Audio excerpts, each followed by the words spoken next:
This is deoxyribonucleic acid, or DNA.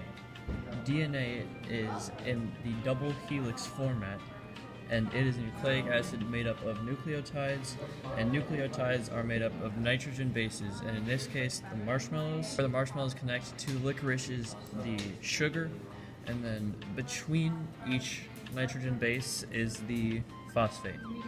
Between the marshmallows is the hydrogen base that connects the two nitrogen bases. This section will be about DNA replication. The first part of this process is that the helicase unzips the DNA at the hydrogen bonds like so.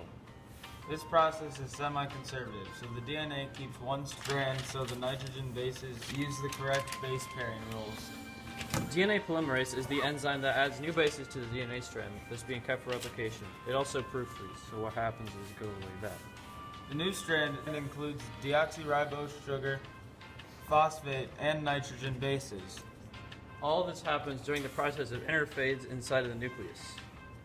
The reason for all of this to happen is to make more chromosomes for the daughter cells after mitosis and meiosis. The product of this process is that there are two strands of DNA now, and each have one new strand and one old strand. The first part of protein synthesis is that transcription happens, and this is when RNA is made. In this process, RNA polymerase binds to DNA and unwinds it. The DNA serves as a template for the one strand of mRNA to be made using the base pairing rules. The parts for the mRNA are floating inside of the nucleus, and instead of using thymine, uracil is used.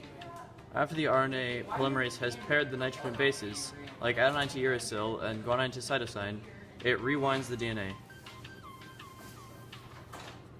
This is the end of transcription, and the product is one strand of mRNA. The second part of this process is translation.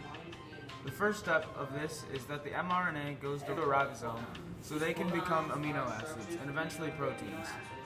The mRNA is translated into codons, which is every 3 marshmallow, and those are translated into anticodons, which is tRNA.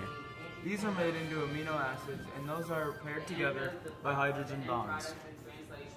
The end result of all this is proteins.